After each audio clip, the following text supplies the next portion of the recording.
गीता जयंती पर झाबुआ की श्रीमद् भागवत गीता जयंती समारोह समिति प्रतिवर्ष आयोजित करती है और इस वर्ष 56वां गीता जयंती महोत्सव झाबुआ नगर में महाकालिका माता जी की गोदी में उनके परिसर के प्रथम तल पर हम आज उस गीता जयंती पर्व को मनाने के लिए एकत्रित हुए हैं।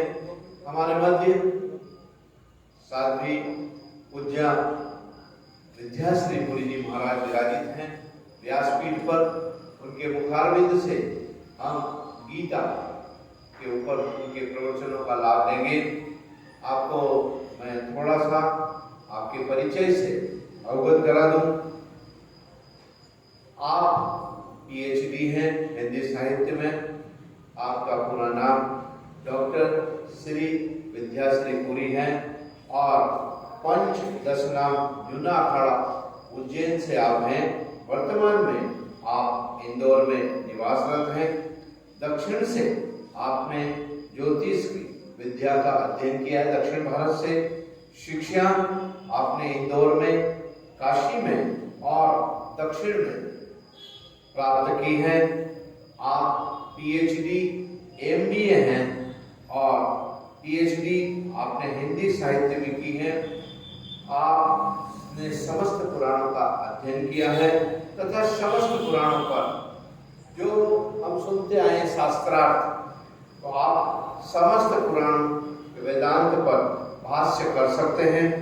आपका जन्म 29/5/1987 को हुआ है और आपने संन्यास दीक्षा सिंहस्थ 2016 में ली है तथा परम पुरुष 2016 में दीक्षा के क्रम है, जिसके दीक्षा के क्रम में परम पुरुष 2016 में रहे और संन्यास संस्कार आपने संन्यास संस्कार में स्वयं का पिंडदान, कमंडल, जाप, ये सारी एक प्रक्रिया है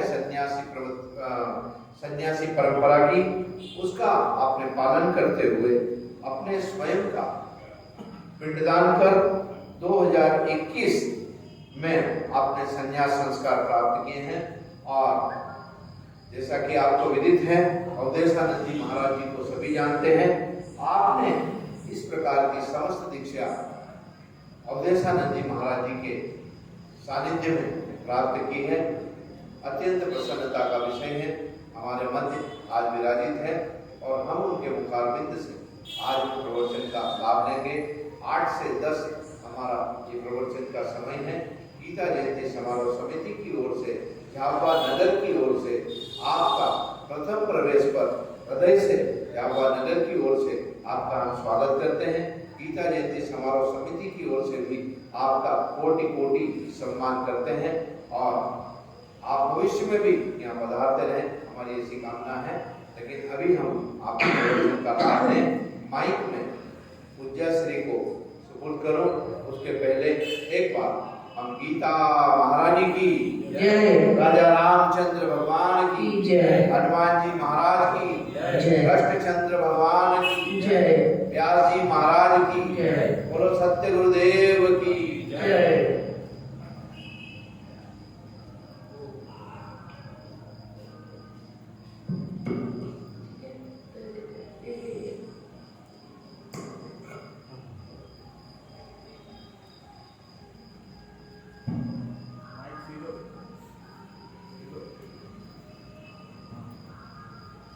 गजाननं भूतगणाधिसेवितं कपित्थजम्बूफलचारुभक्षणम् उमासुतं शोकविनाशकारकं नमामि विघ्नेश्वरपादपङ्कजम्।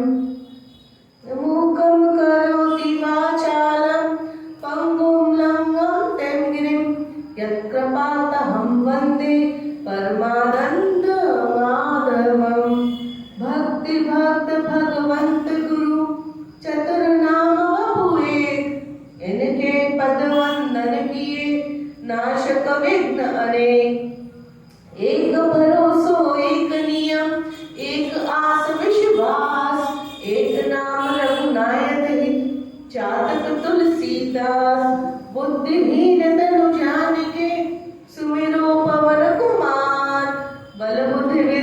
देह मोहि हरहु कलेश विकार भक्त वांछा कल्पतरु अकारण करुणा वरुणालय नंद नंदन यशोदा नंदन।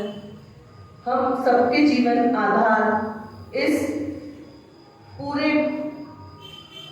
ब्रह्मांड के अखिल कोटि ब्रह्मांड में निवास करने वाले हम श्री आराध्य विष्णु जी के अवतार में जो कलावतार भी है पूर्ण अवतार भी।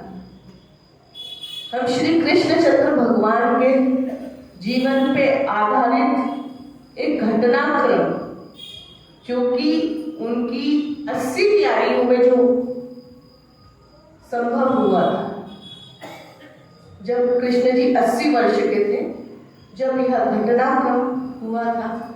यह महाभारत का एक अंश है। उस महाभारत के अंश में श्रीमद् भगवद गीता, उसके विषय में आज हम श्रवण करेंगे। हम इसको भगवत क्यों कहते हैं?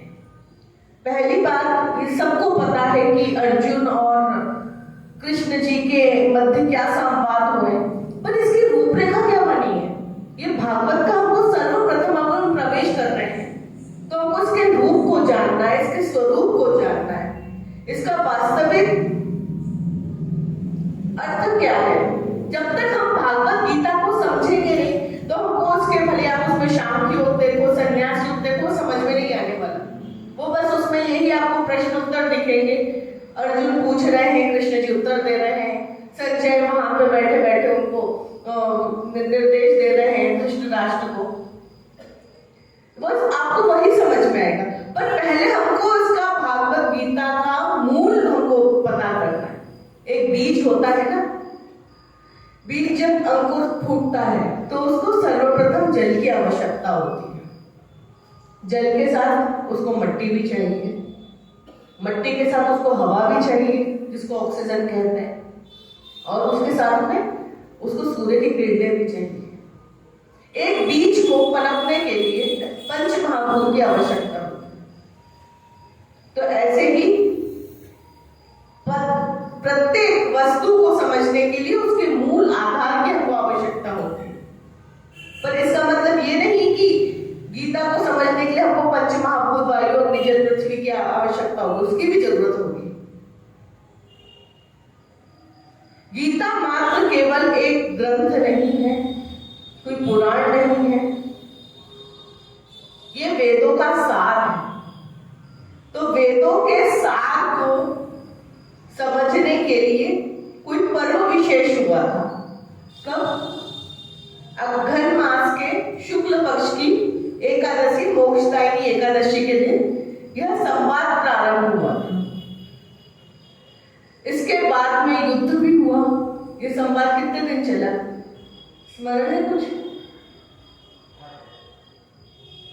18 अध्याय थे इसमें। एक बात और, अभी तक आपने इतनी गीता समझी तो एक आपको और बात मैं स्पष्ट करती हूँ। जब ये गीता हुई तो वो तो पूरा युद्ध का माहौल था।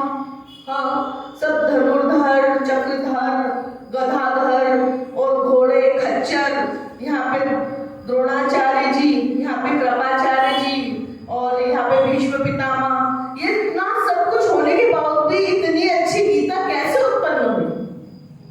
पर्व और समय, सबसे बड़ी बात है इसमें शरणागति। जब तक आप किसी की शरण में नहीं जाओगे तो आपको वहां कुछ ज्ञान प्राप्त नहीं होगा। सबसे पहले इसमें शरणागति हुई है। गीता के समझने के लिए 4 आधार बहुत मुख्य थे। सबसे पहले कि गीता का अधिकारी कौन है? हम हैं अधिकारी? नहीं, अर्जुन हुए थे अधिकारी। क्यों हुए थे? अधिकार प्राप्त करने के लिए उनका मुख्य रूप से उनका विषय जानना जरूरी था।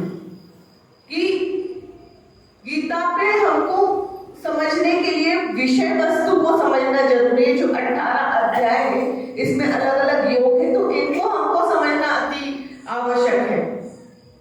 इसके पश्चात संबंध। संबंध नहीं होगा, माँ बेटे का संबंध नहीं होगा। अब माँ बेटे के बीच में क्या संवाद होता है? बच्चा कहता माँ भूख लग रही है मुझे, फिर माँ समझती है कि इसको भूख लगी तो वो रोटी बना के लाती है। ऐसे ही संबंध विशेष इसमें। और वह क्या है कि अर्जुन को जिज्ञासा हुई थी, और जिज्ञासा भी क्यों हुई? भय के कारण। इसके पश्चात प्रयोजन, मुख्य रूप से मैंने आपको 4 वस्तु में बताई है। जब हम गीता को पढ़ने बैठते हैं, इसका मंथन करते हैं, तो बहुत सारे चरित्र भी उभर के आते हैं, चरित्रों की विशेषता प्रखर के आती। अच्छा, एक बात और आप समझिए, अगर शकुनी नहीं होता तो ये क्या इतनी अच्छी गीता संवाद हमको प्राप्त हो पाता?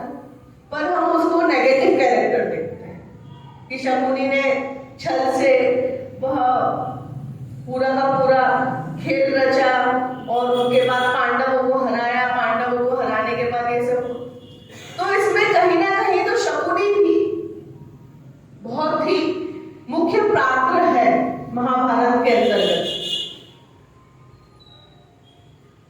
ऐसे ही जब तक मनुष्य को जिज्ञासा नहीं होगी कोई भी ज्ञान प्राप्त करने के लिए, तो ज्ञान क्या है? गीता है। क्या गीता केवल कृष्ण जी ने कही? और भी तो मनुष्य थे जिनके मुख से गीता हुई है। गीता का मतलब क्या है, आप ये बताएं। गीता का मतलब हमारी सनातनीय भाषा में हम इसको यह कहना स्पष्ट कर सकते हैं कि गीता ज्ञान है। हमारे अंदर जो ज्ञान में जो कुछ कुछ मैल जम जाता है, भय का, चिंता का, यह सब भय को दूर करने का काम गीता करती है। आज से कुछ 20 दशक पूर्व कुछ ये प्रचलन था कानून रूप में कि गीता पे हाथ रख के कसम खाओ कि आप जो भी कुछ कहेंगे, सत्य के सिवा कुछ नहीं कहेंगे। पर जो मुजरिम होता था, जो झूठ बोलने वाला होता था, वो भयभीत हो जाता था, वो गीता पे हाथ नहीं रखता था। पर आजकल उसकी वैल्यू है नहीं। आप यहाँ इस गीता जयंती से संकल्प लेके जाओ कि हमको घर घर गीता रखनी है। हर प्रकार की गीता है, आपको यथार्थ गीता मिलेगी, आप पूरी जो 18 अध्याय वाली है वो मिलेगी। आपके संकल्प लेके जाओ कि अपने घर घर गीता रखना है। और गीता रखने से ही कुछ नहीं होगा, वो अलमारी में नहीं रहेगी, उसमें आप बच्चों को पढ़ाओ। और बच्चों को केवल पढ़ाना रटाना ही नहीं, यदा यदा ही धर्म से चालू कर देते संजय उवाच, ऐसा नहीं, उनके शब्दों को समझो। जब तक हम उन शब्दों का मंथन नहीं करेंगे ना, तो हमारे जो एक क्यूरियोसिटी होती है ना, मतलब एक जिज्ञासा होती है, वो शांत नहीं होगी। अब छोटे बच्चे की जिज्ञासा क्या होती है कि मोबाइल का पासवर्ड खोल दो। क्यों? क्योंकि उनको वीडियो गेम खेलना है। तो आज हम ये जो हमारी पीढ़ियों को बिगाड़ रहे हैं ना, वो उसका कारण क्या है? हम लोग हैं। तो हमको उनको मोबाइल लैपटॉप से दूर रखते हुए गीता पकड़ा। ये जिज्ञासा बच्चे के मन में आनी चाहिए, क्योंकि उसके लिए सर्वप्रथम आपको घर में वैसा माहौल बनाना पड़ेगा। घर में आप माहौल बनाएंगे तो बच्चे के पास ऑटोमेटिकली गीता आएगी, फिर गीता पढ़ेगा वो। इसके साथ में जब जिज्ञासा होती है इंसान को कि जानने की, अब ये पूरी की पूरी भागवत में, भगवत गीता में क्या है? अर्जुन के प्रश्न है, कौन, कहाँ, कैसे, कब, किधर, किस लिए। ये जो जिज्ञासा थी ना अर्जुन की, ये सबके सब भगवान कृष्ण जी ने शांत कर। और प्रत्येक वस्तु को जानने की इच्छा होनी चाहिए कि हम मनुष्य हैं, आए कहां से? भगवान, हम भागवत भी, आपने भागवत महापुराण श्रवण करी है, पद्म पुराण में है, अग्नि पुराण में लिखा है कि हम सब भगवान ब्रह्मा जी से उत्पन्न हुआ। ब्रह्मा जी भगवान विष्णु जी के नाभि कमल में से उत्पन्न हुआ। पर भगवान विष्णु जी ने अनेक अनेक लीलाएं दिखाने के लिए ये अनेक अनेक भिन्न भिन्न प्रकार के, पृथक पृथक प्रकार के अवतार लिए। तो उसमें से एक विशेष अवतार था कृष्ण जी का।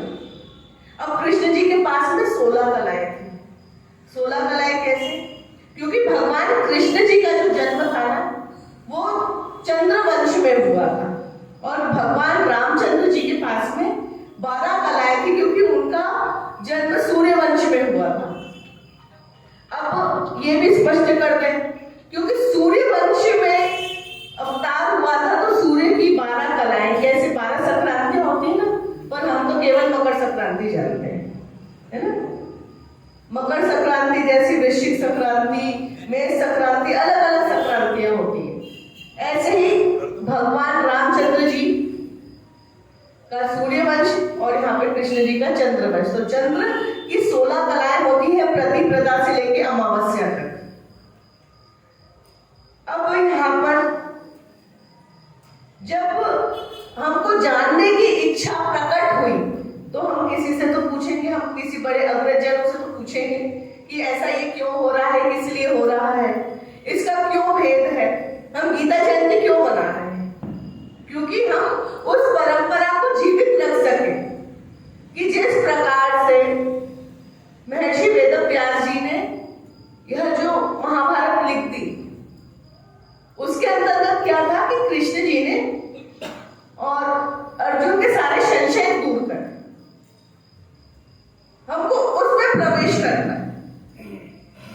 देखिए, जब तक हमको यह पता नहीं चलेगा कि भगवान कौन है, देवता कौन है, गंधर्व कौन है, किन्नर कौन है, असुर कौन है, तो हमको आगे का ज्ञान भी हमको स्पष्ट नहीं हो पाएगा। तो सर्वप्रथम हमको यह स्पष्ट करना चाहिए हमारे मन से कि हमारे आसपास क्या है। अब देखिए, हम भी एक वर्ण विशेष में रहते हैं ना, कि यह दुकान वाले हैं, यह ग्राहक है, यह अध्यापक है, ये संत है, ये मुनि है, ये आश्रम में है, ये गौशाला चलाते हैं। तो अलग अलग पृथक पृथक अपनी समाज की व्यवस्थाएं होती हैं। तो ऐसे ही हमारे देवी देवता भी हैं। अब आप एक बात ये बताइए, हमारी जो माताएं हैं दशा माता की पूजा करती हैं, तो दशा माता ऊंट पे बैठ के आई है।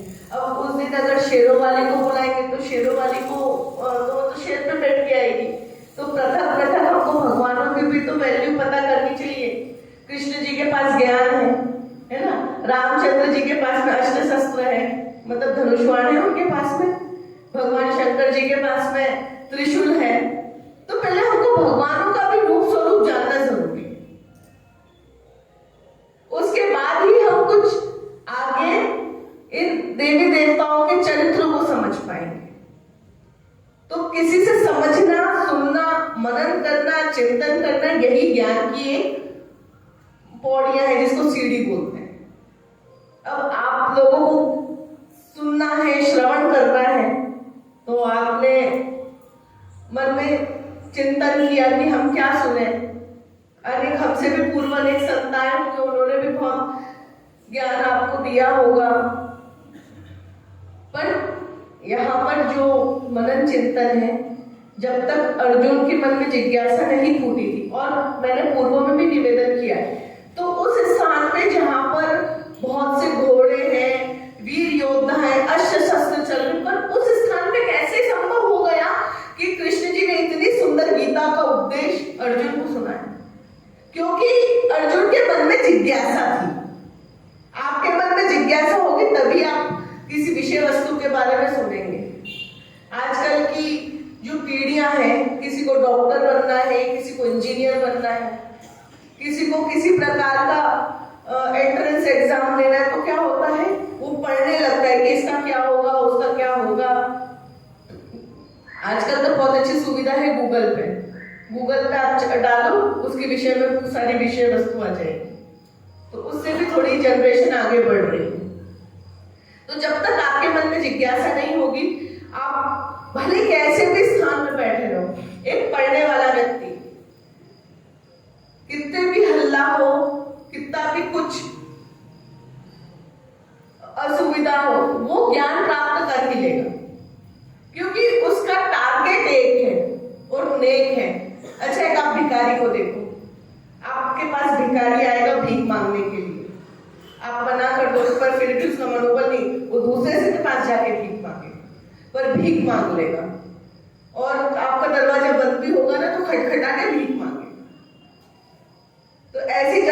जिज्ञासा नहीं होगी ना आपके मन में, तो आप कहीं से भी ज्ञान प्राप्त नहीं कर सकते। अगर हमारी भारतीय संस्कृति में कुछ हमको कोई प्रमाण दे सकता है तो वह है वेद। तो हम क्या कभी बिना तर्क के कोई बात बोलते हैं क्या? अब हमको पता है सेब लाल होते हैं, आम पीला होता है ना। कोई अगर तर्क करने लगे कि नहीं हमने तो मेहरून रंग का आम देखा, तो उसको आपको क्रोध नहीं आएगा कि मेहरून रंग का तो ना आम होता ही नहीं है। जब आपको पता है, आपने उस विषय वस्तु को स्पर्श किया है, अनुभव किया है, तो आपको पता है कि आम पीला होता है। अगर किसी अन्य ने कुछ गलत कह दिया तो आपको क्रोध आएगा। तो ऐसे ही हम अगर बिना प्रमाण के कुछ अगर बातें कहेंगे तो वो अनर्थ रहेगी। तो वेद हमारे सबके सब पुराणों के, उपनिषदों के, गीता, भगवत गीता से भी पढ़कर सबसे ज्यादा को प्रमाण मिलेंगे तो वह है वेद। वेदों का जो सार तत्व है वह सबका सब अनादि से चलते आ रहा है, जिसका कोई अंत नहीं है। पर गीता का अंत हुआ नहीं, गीता का विश्राम हुआ है। जो अर्जुन का और कृष्ण का जो संवाद हो रहा था वो एक स्थान पे आकर के वहां उसने विश्राम ले लिया। इसी के साथ में जब हम कोई भी कर्म करते हैं तो कर्म का हमको फल प्राप्त होता है। आज ये जो आप ज्ञान प्राप्त कर रहे हैं, कहीं ना कहीं आपके जीवन में आत्ममंथन करने के लिए वह बहुत ही विशिष्ट रूप से प्रयोग होगा ही। ऐसा तो नहीं है कि हम आज सुन के चले जाएं और बाहर जाके गोल हो जाए। आत्मस्मरण, आत्मचिंतन तो आप करते ही हैं कि हमने आज जो ज्ञान लिया है उसका क्या प्रमाण होगा। इसी प्रकार से जब हम वेदों का अनुभव करते हैं, वेदों का अनुसरण करते हैं, तो वेदों को पढ़ना थोड़ा कठिन माना जाता है, क्योंकि उसकी जो भाषा है वो पूर्ण रूप से संस्कृत में है। तो संस्कृत आजकल पढ़ना थोड़ा सा कठिन लगता है। तो हम क्या कर रहे हैं, क्या हुआ है कि वेदों को उपनिषदों में ढाला है। उपनिषद भी क्या है, संस्कृत में है। तो जो सबसे कठिन जो संस्कृत थी उसका निचोड़ तत्व करके हमने उपनिषद बनाया। उपनिषद से भी उत्तम अगर कोई ग्रंथ है वह है गीता। हम वेदों की जयंती क्यों बनाते हैं? आपने सुना है कि कभी वेदों की जयंती बनी है? हम गीता जयंती क्यों बनाते हैं? क्योंकि गीता, हमने पूर्व में भी निवेदन किया था कि गीता को किसी पर्व विशेष पर बोला गया। तिथि आपको पता है, अग्रहण मास के शुक्ल पक्ष की एकादशी। इस दिन से जब युद्ध प्रारंभ हुआ था तो क्या था ना, एक नदी होती है ना, उसके दो छोर रहते हैं, एक पूरब और एक पश्चिम। तो एक जगह भीष्म पितामह थे और एक जगह द्रोणाचार्य थे। तो भीष्म पितामह जी को क्या ना, इच्छा मृत्यु का वरदान था। आपने भागवत महापुराण अगर कभी पढ़ी हो तो उसमें बहुत अच्छी एक भीष्म स्तुति है जो अंत समय भीष्म पितामह जी ने कृष्ण जी के द्वारा की थी। वह थी इतिमति रूप कल्पितावत कृष्ण। बहुत सुंदर स्तुति है। कभी हमको सौभाग्य मिलेगा तो पुनः भागवत करने हम आएंगे, भागवत महापुराण करने आएंगे। ये तो भगवत गीता है और उसमें हम इसका अनुसरण करेंगे। तो जब भीष्म पितामह जी को पूरे बाण उनके शरीर पे छेद दिए थे, वह मरणावस्था में आ गए और उनके प्राण नहीं निकल रहे थे। प्राण तभी निकलने थे जब उनकी इच्छा थी। उन्होंने यही कहा था कि जब जैसे ही सूर्य उत्तरायण में प्रवेश करेंगे तो मेरे प्राण निकलेंगे। यह भीष्म जी की प्रतिज्ञा थी। आपने कभी कुछ ऐसी प्रतिज्ञा की है? जीवन में गीता से एक बात ये सीखी, देखो इच्छा मृत्यु तो भीष्म पितामह के अलावा किसी को प्राप्त नहीं हुई है,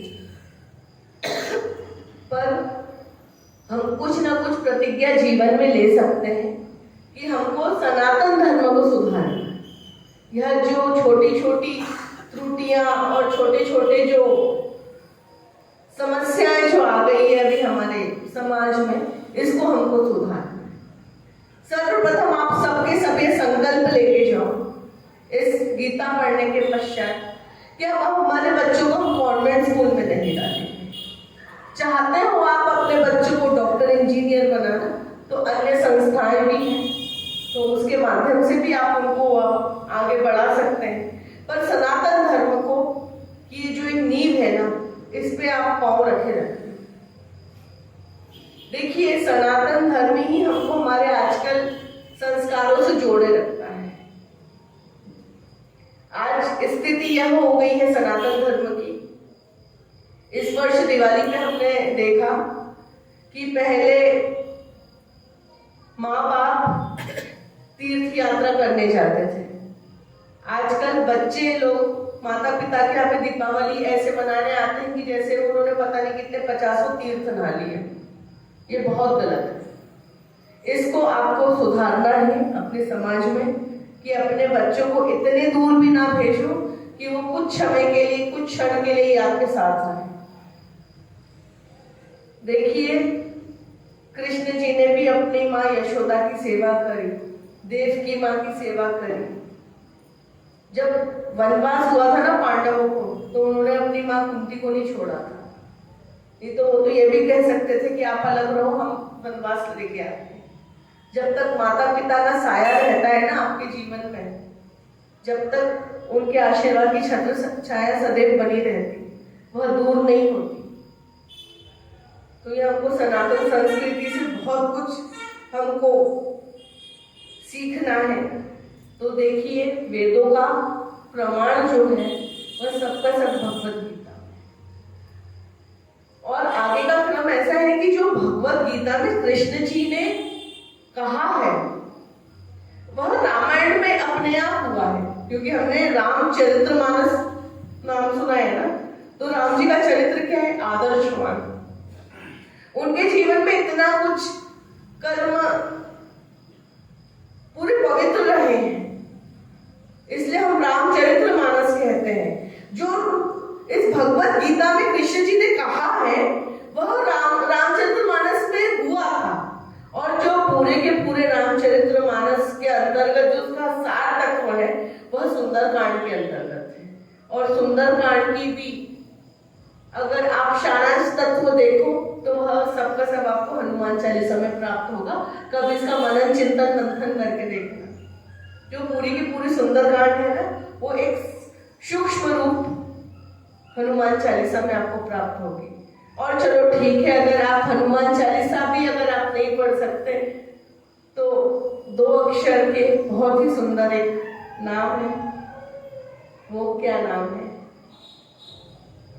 राम। अच्छा, आपको पता है ये राम शब्द कहाँ से है? थोड़ा सा मैं इस अपने विषय से थोड़ा सा भटक रही हूँ और आपको बताना बहुत बड़ा आपको भी आनंद आएगा। एक समय की बात थी, भगवान शंकर जी ने 1 करोड़ महामंत्र की रचना करी। तो महादेव बड़े प्रसन्न थे। यह बात देवताओं को पता चली, तो देवताओं ने जाके असुरों को बोला, क्योंकि असुर जन अदिति के पुत्र थे और देवतागण अदिति के थे और अदिति के थे, तो दोनों भाई भाई थे। इन दोनों में चर्चा हुई कि महादेव ने देखो 1 करोड़ महामंत्र की रचना की। तो जब यह संवाद हो रहा था ना, तो उस समय मनुष्य गणों ने भी इसको श्रवण कर लिया। फिर मनुष्य गणों की तो स्मृति ऐसी थी, मतलब मति ऐसी थी, कहते कि क्यों ना अपन थोड़े थोड़े मंत्र सब चल करके महादेव से ले ले, वो तो भोले भंडारी ये दे देंगे। तो अब उन 1 करोड़ महामंत्र को ले जा करके विभाजित किया और बोलते शंकर जी के पास कैलाश गए, बोलते अरे भोले बाबा, आप तो बहुत ही दानी हैं, बहुत ही दयालु हैं। हमने सुना है आपने 1 करोड़ महामंत्र की रचना की है, तो उसमें से ऐसा कीजिए कि 30 लाख महामंत्र आप मनुष्य को दे दीजिए, तो उनका भला होगा। और 30 लाख महामंत्र आप देवताओं को दिए और 30 लाख महामंत्र आप असुरों को दे दें, सबका भला हो जाएगा। आप तो 10 लाख महामंत्र में ही प्रसन्न रहेंगे। तो भगवान शंकर जी ने कहा ठीक है, तथास्तु, ले लीजिए। अब भगवान शंकर जी के पास कितने बचे? भगवान शंकर जी के पास 10 लाख महामंत्र शेष बचे। समय बीता, कुछ क्षण तपस्या में वह मंत्रों का प्रयोग कर लिया। फिर देवताओं, असुरों और मानव गणों ने उनसे आग्रह किया कि महादेव, हमने इन मंत्रों को तो पढ़ लिया, कंठस्थ कर लिया, पर जो आपके पास में शेष जो 10 लाख महामंत्र है ना, तो उस 10 लाख में से भी आप ऐसा कीजिए 3-3 लाख मंत्र आप बांट दीजिए। शंकर जी ने वो भी दे दी। अब भगवान के पास में 1 लाख महामंत्र शेष बचे। कुछ समय बीता, फिर वह 1 लाख महामंत्र में से भी 30-30 हजार मंत्र देवताओं के पास, असुरों के पास और मानव गणों के पास गए, तो भगवान के पास में 10,000 मंत्र शेष बचे। फिर समय बीता, करते करते करते करते 10 मंत्र भगवान शंकर जी के पास शेष बचे। अब बहुत सारा समय बीता। अब बोले कि हमने ये मंत्रों को भी पढ़ लिया, कंठस्थ कर लिया, हम उससे शक्तिशाली हो गए, हमने जो भगवान ने जो मंत्र बनाए हैं उनको और मंत्र चाहिए, और जिज्ञासा करके बोला कि आप ऐसे कीजिए, जो आपके पास में 10 मंत्र है ना, उसमें से भी आप 3-3 मंत्र बांट दीजिए। ठीक है, बांट दिए। अब भगवान भोलेनाथ के पास में केवल 1 महामंत्र शेष बच गया। अब जो भी मंत्र होता है, संस्कृत का विद्वान वह जानता है, वह 32 अक्षरों के अनुपुष्ट छंदों के द्वारा निर्मित होता है। जब वह मंत्र का विभाजन किया गया तो उसमें 32 अक्षर रहे। तो 32 अक्षरों में से भी 10-10 अक्षर जो थे, देवता, असुर और मानवों के पास में वह गए और देखा मात्र 2 अक्षर शेष, पूरे 1 करोड़ महामंत्र में से केवल 2 अक्षर शेष रह गए। जब महादेव ने देखा कि मेरे ने तो 1 करोड़ महामंत्र बनाए थे, तो उसमें से सब कुछ बांट दिया, मेरे पास में क्या। अब बोला कि अब मैं ये जो 2 अक्षर है वो मैं किसी को नहीं। तो महादेव ने वह 2 अक्षर अपने मन में स्थापित कर दिए। वो थे राम। ऐसी राम जी की लीला है। तो यह जो गीता है, तो गीता के अंदर कहीं ना कहीं राम तत्व छुपा हुआ है। राम केवल नाम नहीं है, ये एक तत्व है जो हरि रूप ने, हरि अवतार ने, नारायण के अवतार ने इसमें कुछ ना कुछ लीलाएं करके एक जन संदेश दिया। केवल ये गीता अर्जुन के लिए थोड़ी ना थी। गीता तो वह ज्ञान था कि जिससे लोगों का आत्म कल्याण हुआ। अब इधर मनुष्य के 3 दोष होते हैं। कौन कौन से? सर्वप्रथम होता है मल। मल हमारे शरीर के द्वारा त्यागने को मल वो होता है जो हमारे अंदर जो गलत विचारों के विकार आते हैं कि हम उसका ये कर देंगे, हम उसको वो कर देंगे, उसको अपशब्द कह देंगे। ये तो जो बीच के जो मल है ना, यह मल को हमको त्यागना पड़ता है। और ये कैसे आते हैं? हमारी बुद्धि विवेक के द्वारा आते हैं। इसी प्रकार से मल के साथ में अनावरण और विक्षेप, यह 3 मनुष्य के दोष होते हैं। इन दोषों को दूर करने के लिए हमको कर्म करना पड़ता है, और जो कर्म है वो हमको वेदों से प्राप्त होता है, क्योंकि कर्म की गति न्यारी होती है। कर्म हम जैसे करेंगे तो कर्म का फल ही हमको प्राप्त होगा। और कर्म के साथ हमको उपासना भी करना जरूरी है, और उपासना करने के लिए हमारे पास ज्ञान होना चाहिए। आप उपासना बिना ज्ञान के कर सकते हैं क्या? आप उपासना किसी देवी देवता जो भी आपके इष्ट रहते हैं, आप उसी की करते हैं, पर जब तक आपको ज्ञान नहीं होता, आपको पता है कि नवरात्रि आई है तो माता की जोत जलानी है, माता को स्थापित करना है, छोटी छोटी कन्याओं को हमको भोजन करवाना, उनका श्रृंगार करवाना। जब तक आपके पास में ज्ञान नहीं है तो क्या आपको नवरात्रि पर्व बना सकते हैं? जब तक आपके पास में ज्ञान नहीं है तो क्या आप गीता जयंती आप पर्व बना सकते हैं? आप सुन रहे हैं ना, तो सुनने के लिए आपके मन में जिज्ञासा हुई, आपको ज्ञान आया कि हाँ हमको गीता के विषय में सुनना है, उसका बोध करना है, उसको चिंतन करना है, तभी तो आप आकर के समक्ष बैठे। इस झाबुआ क्षेत्र में तो कितने ही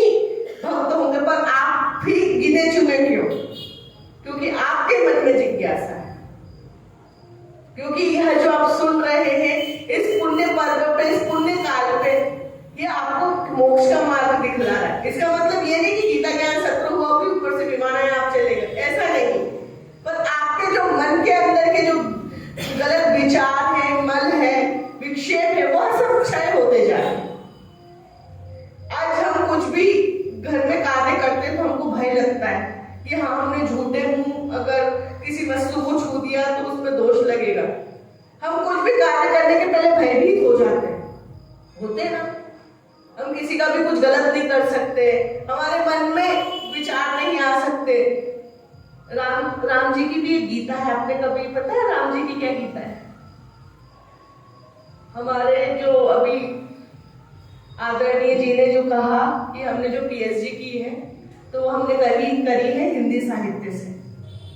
तो हिंदी साहित्य में हमने लिया था कविता खंड, और कविता खंड में भी हमने रामचरितमानस को लिया था, क्योंकि रामचरितमानस कविता ही है पूरी और ये प्रबंध खंड में है, प्रबंध काव्य है। ये काव्य को ही कविता कहते हैं।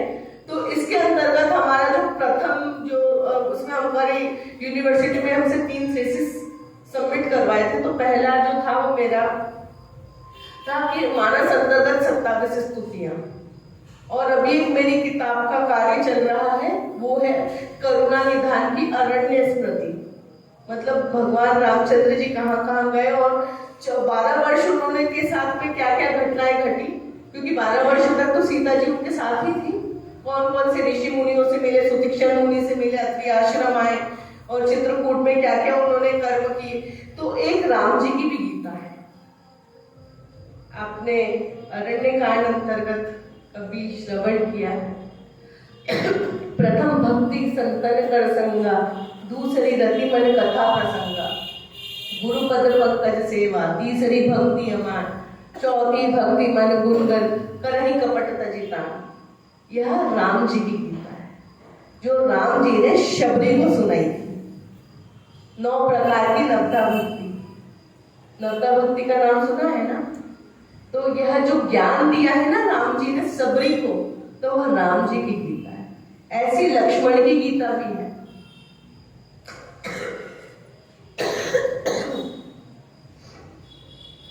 जिस पात्र ने, क्षमा करिएगा थोड़ा हमारा स्वास्थ्य भी खराब है, तो प्रत्येक पात्रों की उसके अंदर गीता है। दशरथ की गीता भी है। वो क्या है? विश्वामित्र जी से उन्होंने कहा था, रघुकुल रीत सदा चली आई, प्राण जाए पर वचन ना जाए। ये दशरथ जी की गीता है। किसी ने किसी को कुछ उपदेश दिया है, ज्ञान दिया है, तो वो ज्ञान ही गीता है। तो ऐसी जो हमारा जो दूसरा थीसिस था, तो प्रत्येक पात्रों की गीता, उसमें सुमित्रा का भी नाम है, कैकेयी भी है, मंथरा भी है। अब आपको इस गीता अंतर्गत कभी आपने श्रवण किया है तो यहाँ पर संजय धृतराष्ट्र को भी समझा रहे हैं।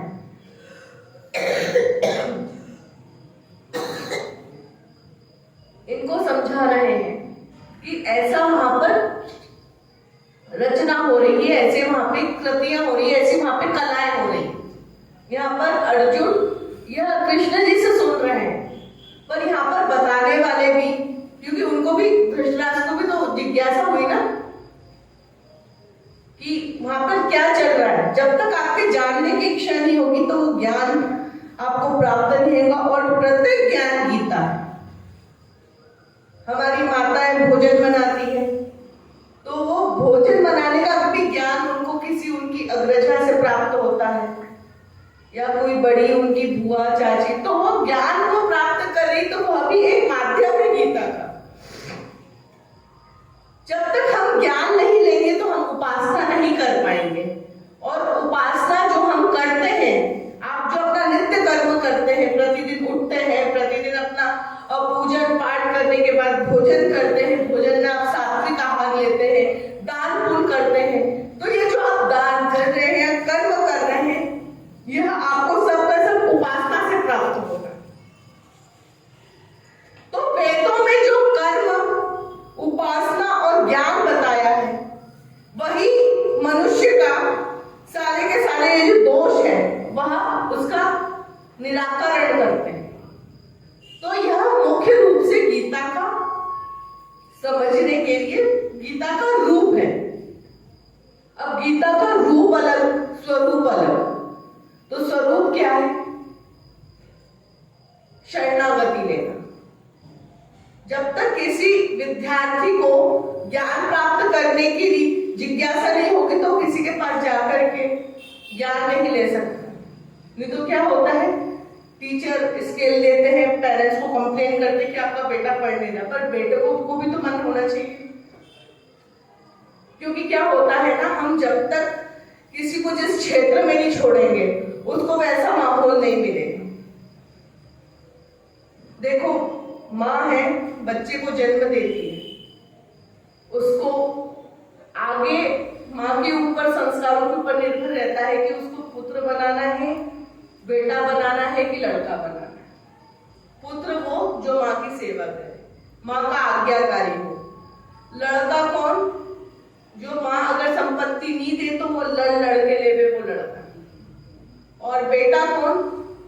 जो लड़ने पे भी नहीं मिले और जो बंटवारा करवा दे वो बेटा, संपत्ति का बंटवारा करवा दे वो बेटा। तो माँ तो पुत्र को जन्म, बालक को जन्म देती है, माँ के संस्कारों के अनुसार उसकी गति होती है। हम आज जो भी कर्म करते हैं ना, देवी देवताओं को पूजना, यज्ञ करना, अनुष्ठान करना, सत्संग करना, यह सब हमारे आने वाली पीढ़ी की भोगती है, हमको उसका फल नहीं मिलेगा। और कहते हैं ना कि हमको हमारे कर्मों के द्वारा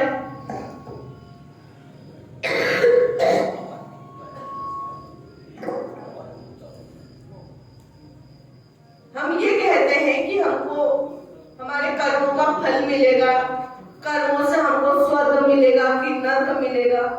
तो देखो, स्वर्ग नर्क तो जो आपने गरुड़ पुराण में सुना है वो तो बाद में भोगेंगे, पर हमको हमारे कर्मों की गति इसी जन्म में, इसी मानव देह में प्राप्त होती है। कैसे? उस चीज के लिए हमको सर्वप्रथम हमारे संशय दूर करना है। आज आप जो भी कर्म कर रहे हैं, इसमें सांख्य योग भी है, वह भी ये बताता है कि मनुष्य ने जैसे जैसे कर्म करे हैं उसको वैसी वैसी उसकी गति होनी ही है। जरूरी थोड़ी है कि अगर आपने किसी का धन छुपाया हो या धन किसी प्रकार से छल से प्राप्त किया हो तो आपके भी धन के ऊपर है, आपके धन के ऊपर नहीं आएगी, वो आपके स्वास्थ्य के ऊपर आएगी। आप रोगी हो जाओगे, आपके स्वयं के अपने बच्चे आपको छोड़ के चले जाएंगे। इस तरह के अपने कर्म प्रधान रहते हैं। तो कर्म से ही हमको हमारी गति और स्वर्ग मिलता है। अच्छा, किसी ने अपने जीवन काल में बहुत ही पुण्य किया, तीर्थ किए, दान किए, जब करे तब करे, माना उनके बच्चे उनके साथ नहीं है, पर जो उनकी अंतिम गति होगी ना, अच्छी तिथि, अच्छे पर्व पे उनका शरीर छूटेगा। अपन ने देखा बहुत से लोग अमावस्या में जाते हैं। क्यों जाते हैं? पूर्णिमा के दिन खत्म होते हैं, है ना? और श्राद्ध में भी कोई एक्सपायर हो जाता, तो बहुत पुण्य आत्माएं होती है जिन्होंने अपने जीवन काल में तब जब यज्ञ, दान, पुण्य, धर्म जितना भी किया होता है ना, उनको बहुत अच्छी तिथियां मिलती है। जैसे अभी कार्तिक मास में आंवला नवमी, गोपाष्टमी, देवउठनी एकादशी, ऐसी जो तिथियां आती, जैसे कल है मोक्षदा एकादशी, अघन मास की पूर्णमासी जिसको दत्त जयंती भी कहते हैं, और भी आगे तिथियां हैं। ये पूष मास में कहते हैं, हमने कुछ ग्रंथों में किया है कि पूष मास में शरीर त्यागना शुभ नहीं मानते हैं।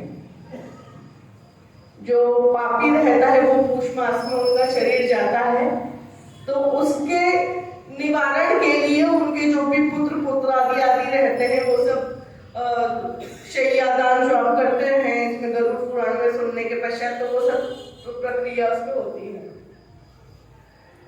ऐसे ही आगे चल करके हमको कर्म से ही हमको स्वर्ग सुख दुख प्राप्त होता है।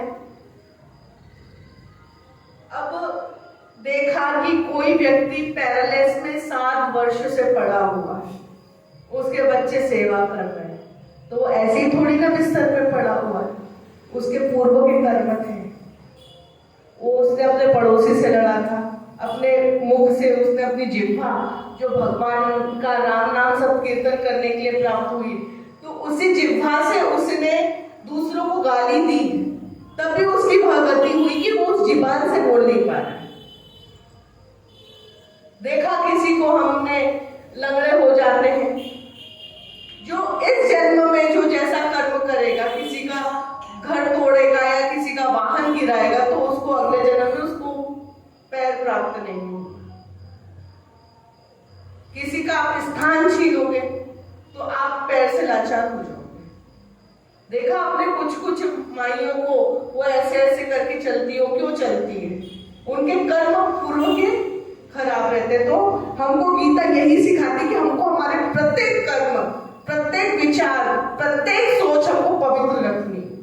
दूसरों के प्रति कोई किसी से भी हमको कोई निंदनीय को श्रवण ही नहीं करना, निंदनीय शब्दों को मनन ही नहीं करना कि उसका ऐसा हो जाए, उसका बुरा हो, ये हो। हाँ, जो जैसा है उसको उसकी गति पे छोड़ दो। भगवान देख रहे हैं, भगवान उनको उनकी गति का, कर्मों का फल देंगे ही देंगे। जो वेद है ना, वेदों में सब कुछ लिखा हुआ, पर हम वेद नहीं पढ़ते। जब आप गीता को पढ़ने लगोगे ना, तो आपको वेदों की भी भाषा समझ में आने लगेगी। तो प्रयास यह करो कि गीता को आप अनुसरण करते करते आप वेदों में प्रवेश करें।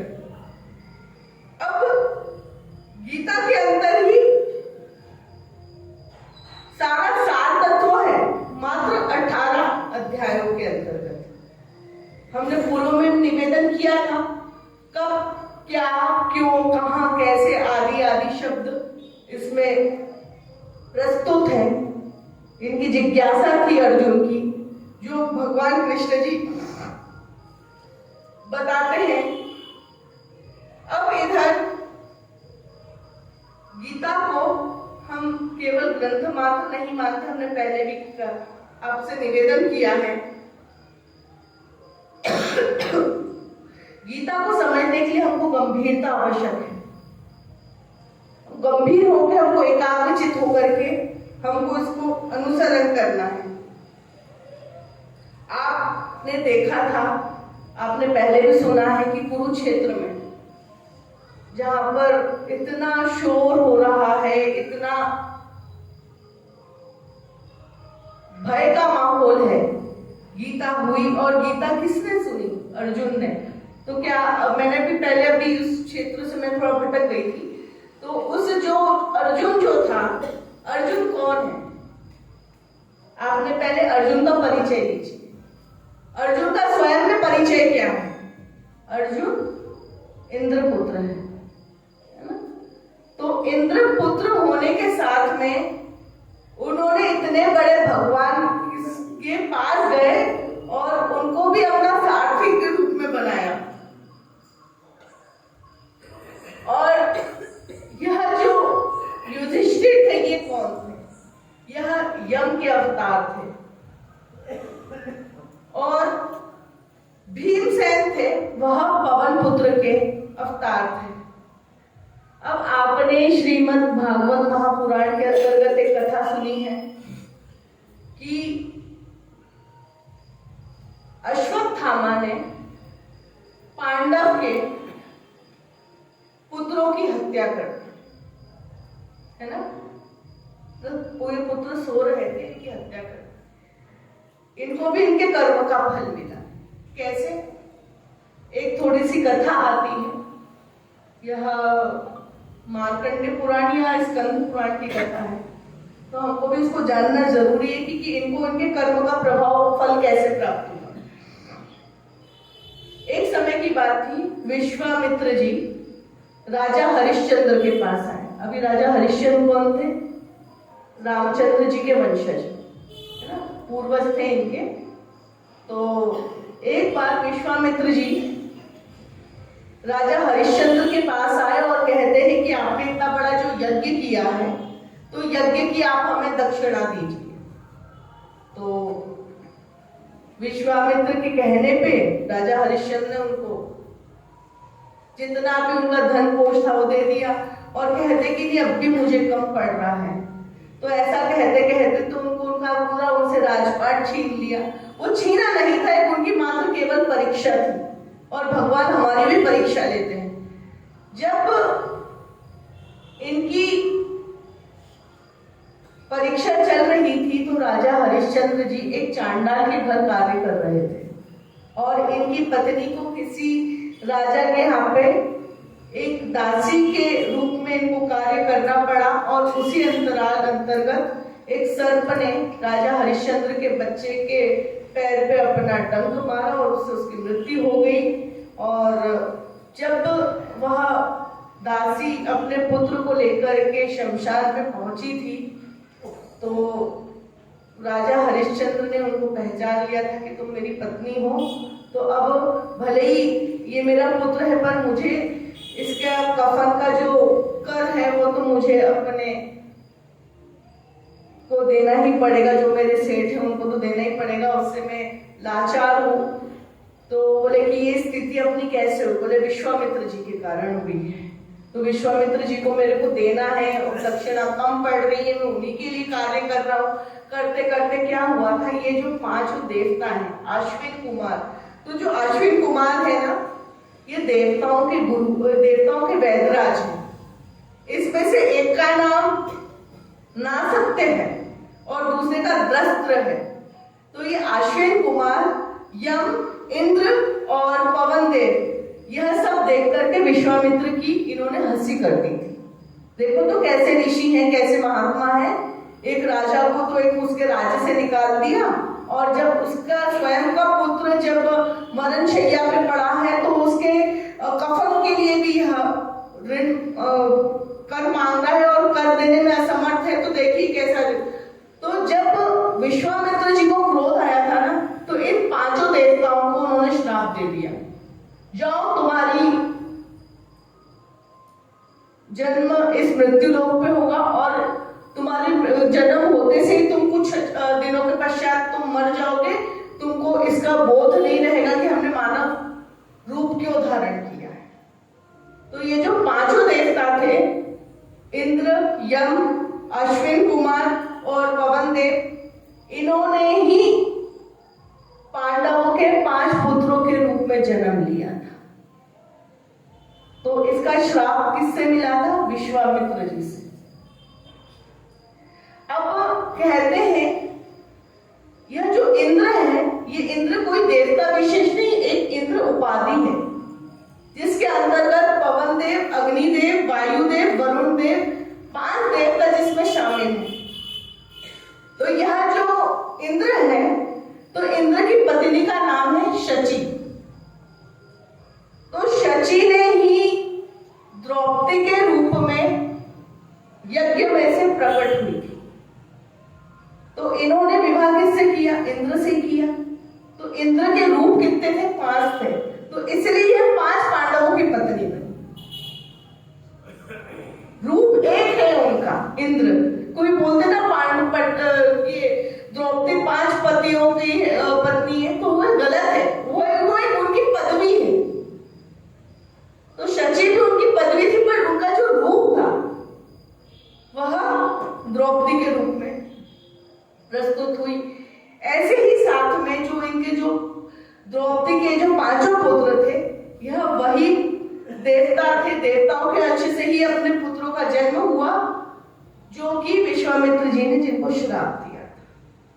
ये सबके मन में संशय रहता है कि उनके पुत्र हुए और पुत्र की अश्वत्थामा के द्वारा हत्या हो गई। तो वह हत्या इसलिए हुई थी कि केवल एक ऋषि का श्राप था। देखो कोई भी मनुष्य जन्म लेता है, मरता है, ये उसके कर्मों पे आधार रहता है। देखिए मानव देह मिलना बहुत ही दुर्लभ है। प्रत्येक कोई मानव देह आसानी से प्राप्त नहीं होती। हम आगे गीता में यह सब सांख्य योग के अंतर्गत हम श्रवण करते हैं कि देह कभी मरती नहीं है, ये देह की अवस्थाएं होती है।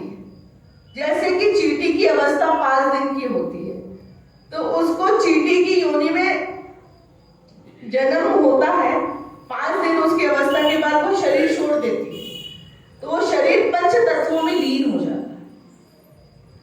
सबसे मुख्य रूप से आपको यह श्रवण करना है कि ये पंच तत्व क्या है। वायु, अग्नि, जल, पृथ्वी, नभ, इनकी उत्पत्ति कहां से हुई थी? ब्रह्मांड में सर्वप्रथम एक सिर्फ शून्य था। जब इसका विस्तार हुआ, विकार हुआ, तो इससे ये पंच महाभूत बने। अब ये पंच महाभूत में भी एक ध्वनि है। कैसी ध्वनि है? वायु, जब हवा चलती है, आप किसी ऊंची पर्वत श्रृंखला पे खड़े हो जाओ, देखो पंखा चलाते तो मोटर की आवाज आती, कूलर चलाते तो मोटर की आवाज आती, वो अलग है। पर आप किसी ऊंची पर्वत श्रृंखला पे खड़े हो जाओ तो आपको साए साए साए साए करते आवाज आएगी, है ना? थोड़ा सा खिड़की खुली रह जाएगी, दूर दूर करके आवाज आती है। एक सुंदर कांड अगर आपने मनन चिंतन किया हो तो उसमें बहुत ही सुंदर चौपाई है। अट्टहास कर गर्जा चले मरुत 49। तो ये जो मरुत है सबकी सब पवन, 49 प्रकार की पवन है। तो ऐसी 49 प्रकार की अग्नियां, यह ज्ञान है। देखो, जब तक हवाएं चलती हैं, उसकी देखिए अभी यह जो हवा चल रही है शीतकाल में गलन वाली हवा, गर्मी में चलती वो लू चलती है। आपने देखा होगा कि बरसात के दिनों में गीली हवाएं चलती है। तो ऐसी धीमी मध्य हवा, तेज हवा, आंधी वाली, तूफान वाली, ये 49 प्रकार की पवन है। तो इन पवनों की ध्वनि है। अच्छा, आप जब अग्नि में कार्य करते हैं, चलो गैस में धीरे धीरे आवाज होती है, वो बात अलग है। जब दीपक बुझता है तो उसमें ध्वनि होती है ना? और जब आप कोई पत्ता जब सूखता है, सूखे पत्ते में अग्नि लगती तो चिर करके आवाज आती है ना? तो वायु में आवाज है, अग्नि में स्वर है, इसके पश्चात जल में भी स्वर है। जब बारिश बरसती है तो पहले तो लोगों के टीन के घर होते तो धड़ धड़ धड़ आवाज आपको आती थी, पर जब ऊपर मेघों से जब वर्षा होगी, इस पृथ्वी पे आएगी, उसमें भी आपको ध्वनि प्राप्त होगी। इसके साथ में पृथ्वी में जब किसी सूखी बंजर भूमि के ऊपर जब जल की कुछ छींटे आती है तो शुम शुम करके आवाज आती है उसमें, तो वह भी उस पृथ्वी में ध्वनि है। और नभ में जब गरजते हैं तो आपको ध्वनि आती जाती है। तो यह जो ध्वनि है, यह हमको ज्ञान का बोध करवाती है। इनको पंच महाभूत कहते हैं। तो इन पंच महाभूत से ही हमको यह मानव देह प्राप्त हुई। अब हमारे शरीर में क्या? वायु, जो हम ऑक्सीजन ले रहे हैं, छोड़ रहे हैं, किसकी सहायता से? हृदय की और फेफड़ों की। अगर किसी के फेफड़े खराब हो गए, कोविड में कितनों के हुए थे, तो सबका राम नाम सत्य हो गया था, है ना? वायु की आवश्यकता होती है इस पंच महाभूत। तो ये हमारे जो पंच महाभूत है ना, वायु, अग्नि, जल, पृथ्वी, नभ, यही हमारा शरीर है। तो उसकी शरीर की व्याख्या सांख्य योग में दी गई। वायु, जो हम सांस ले रहे, सांस छोड़ रहे, जब 80-90 की अवस्था में एक शरीर की अवस्था खत्म हो जाती कार्य करने की, तो उसके फेफड़े भी काम करना बंद कर देते, हृदय की गति भी रुक जाती है। हृदय की गति रुकी, शरीर में प्राण नहीं रहे, तो जो आत्मजीव रहता है ना, वो शरीर से निकल जाता है। फिर वो और कोई से शरीर की तलाश करता है। तो वायु जो हम अपने शरीर में, अग्नि प्रत्येक वस्तुओं में है। आप देखिएगा, आपको अगर अभी शीतकाल में ठंड लग रही है तो आप ऊन, शॉल, स्वेटर इत्यादि आप ओढ़ते हैं, पर वो क्या, आपकी जो शरीर की जो बाहर अंदर की गर्मी रहती है वो बाहर प्रवेश नहीं करती। आपके उदर में गर्मी रहती है, वो जो आपके भोजन को पचाती है ना? आप जब सुबह सो के उठते हैं तो आपकी आंखों के पास में से कुछ कीचड़ निकलता है ना, तो वो कहाँ से निकलता है? अच्छा, जब दूध को मथते हैं मक्खन मथाने से, तो ऊपर मक्खन आता है ना, ऐसे जो हमारे आंखों के अंदर का जो गलत विकार है वह बाहर निकल आता है उस छिद्र के माध्यम से। बहुत से छोटे बच्चों को कान में जो वैक्स निकलता है वो कहाँ से, वो कान की गर्मी, जो शरीर की में जो ऊष्मा है, गर्मी है, वह इन विकारों को बाहर निकालती है। और जल, हमारे शरीर में जो रक्त है वही जल है। और ऐसे ही पृथ्वी, जो हमारा जो देह ढांचा है शरीर का, मल मांस का, यह पृथ्वी है। और नभ, जो हमारे अंदर, जो हम कभी देखा डकार आ जाती है ना, तो वो क्या है, जैसे बादल जैसे आवाज करते हैं ना, तो ऐसे हमारे शरीर में, तो ये पंच महाभूत हमारे शरीर के अंदर है। अगर आपने किसी के घर में गौ पालन होता हो तो देखा होगा कि गाय कभी छींकती भी है ना, तो वो गाय के अंदर भी सभी जितने भी पशु पक्षी जीव जंतु ये सब है ना, इनके अंदर पंच महाभूत का तेज है, तप है। प्रत्येक जीव की, प्रत्येक पशु की अलग अलग अवस्थाएं होती, उस अवस्थाएं अनुसार वह जीता है और मरता है, पर आत्मा नहीं मरती। तो आत्मा अमर है, आत्मा कर्म के अनुसार फल प्राप्त करती है। एक हमने बहुत ही अच्छी कथा पढ़ी थी भविष्य पुराण अंतर्गत। तो अधिक मास का महीना था और एक बंदर की योनि में को शरीर प्राप्त हुआ एक जीवात्मा को, और एकादशी के दिन उसका व्रत हो गया क्योंकि उसके मुंह पे घाव थे।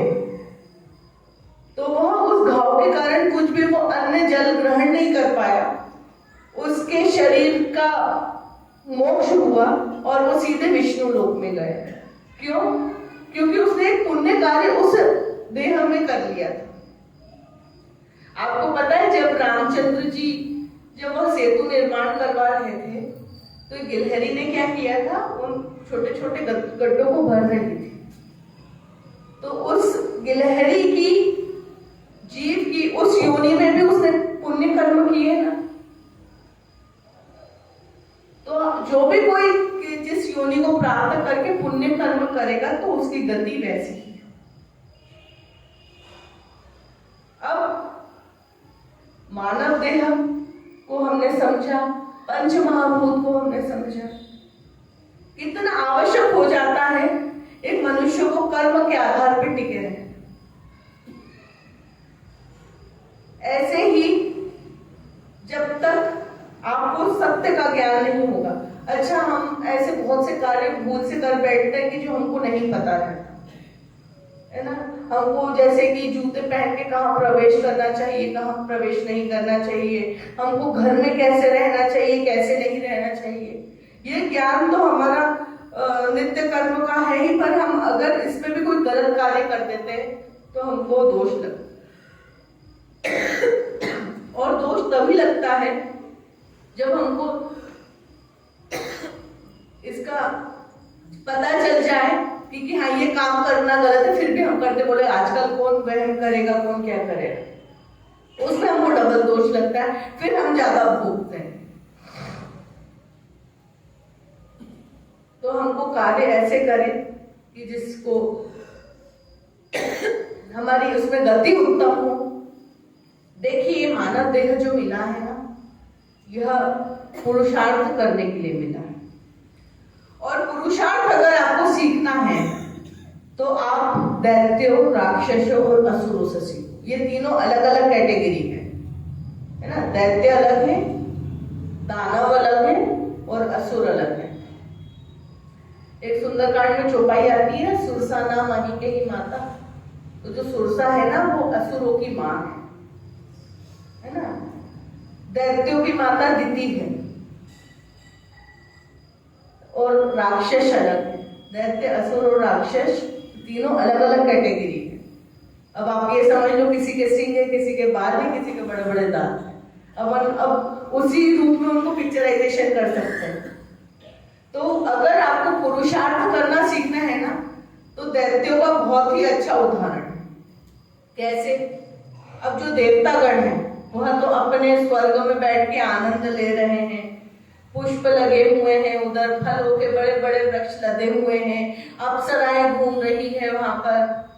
क्योंकि देखो आज जो हम कर्म कर रहे हैं तो हमारी इस मानव देह तो इधर ही छूट जाएगी, पर जो हमारी आत्मा है ना वह स्वर्ग में जरूर जाएगी। अगर आपने तप किया है अपने जीवन में तो आपको ब्रह्मा जी का तप लोक मिलेगा, जिसको सत्य लोक कहते हैं, जो सबसे ऊपर है। आपके जीवन पे जो आप कर्म कर रहे हैं वह सब आपका लेखा जोखा भी चल रहा है। वो आपने गरुड़ पुराण में अधिकतर सुना होगा, तो मुझको उसको बतलाने की ज्यादा आवश्यकता नहीं है। पर हाँ, यह जो मानव देह मिली है ना, इससे आप सब कर्म करो, तीर्थ नगरी जाओ और अपना प्रारब्ध सुधारो।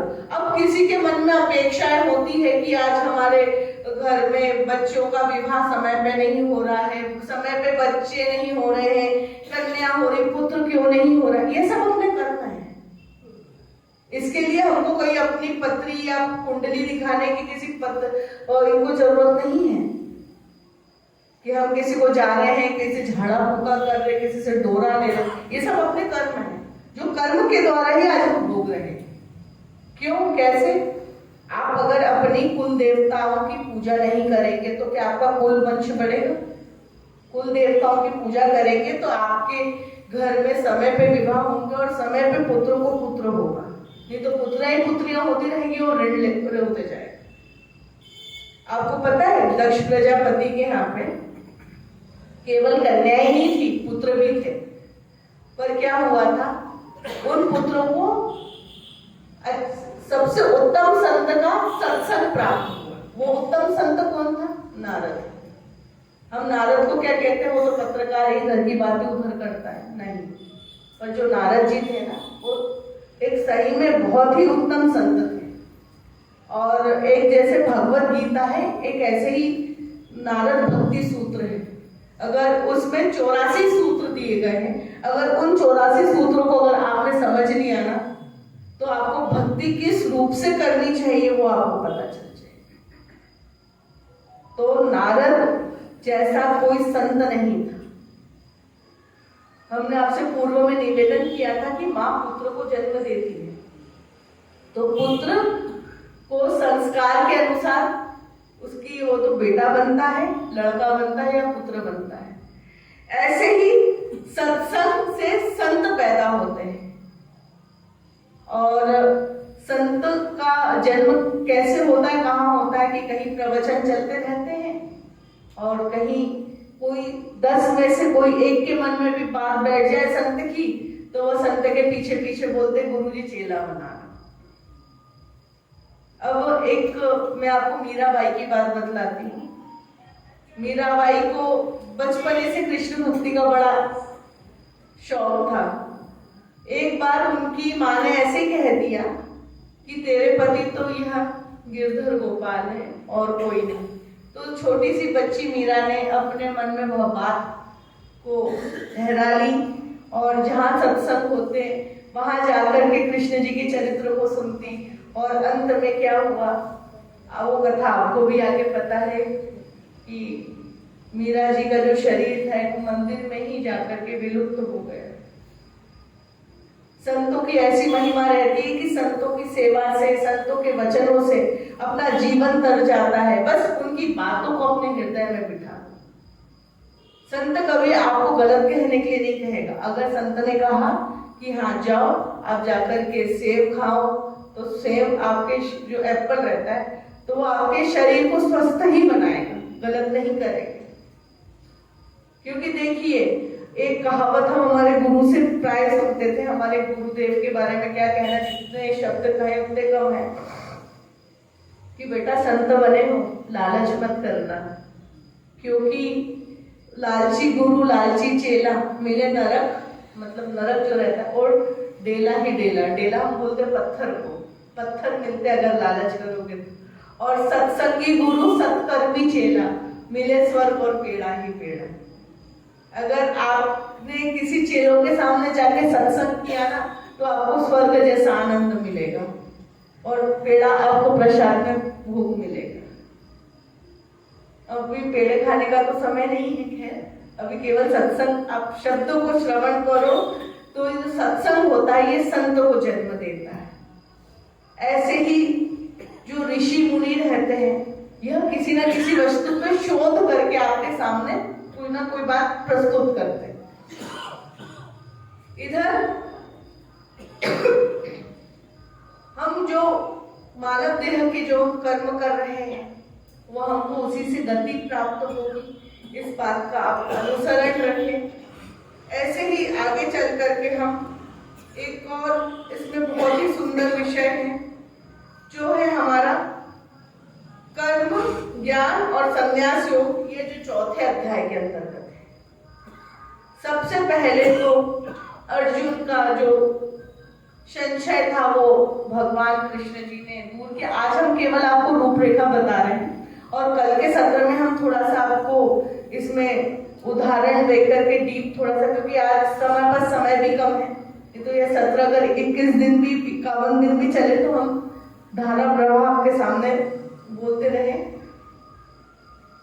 हमने आपको सांख्य योग बताया जिसमें पंच महाभूत का विशेष गणना की है, कर्म योग है, और चौथे अध्याय में है ज्ञान, कर्म और संन्यास योग। देखो, संन्यास का मतलब ये नहीं है कि आपने घर छोड़ दिया, जंगल में जाकर के आप रह रहे हैं और तपस्या कर रहे हैं। संन्यास आप गृहस्थ आश्रम में भी रह के कर सकते। कैसे? देखो, संन्यास का शब्द ये थोड़ी है कि गेरुआ कपड़ा पहन लिया, गुरु से दीक्षा ले ली, भिक्षा मांग रहे हैं, और नहीं, संन्यास का मतलब है अपनी आत्मा का संन्यास। आपके मन में कितनी जिज्ञासाएं हैं कि आज हमारे पास ये होना चाहिए, ये सुविधा होनी चाहिए, ऐसा होना चाहिए, हमको गाड़ी में भी फॉर्च्यूनर चाहिए, हमको ऐसा मतलब भोजन में भी ऐसे स्पेशल चाहिए, स्पेशल कॉफी चाहिए, ये सब छोड़ दो। जब हमारा भी संन्यास हुआ था तो हमको गुरुजी ने हमको यही ज्ञान दिया कि जितने भी विषय भोग हैं उनको एक क्षण में छोड़ दो। आप मत लो दीक्षा, आप केवल अपने घर में लेकर के भगवान का श्रवण करो।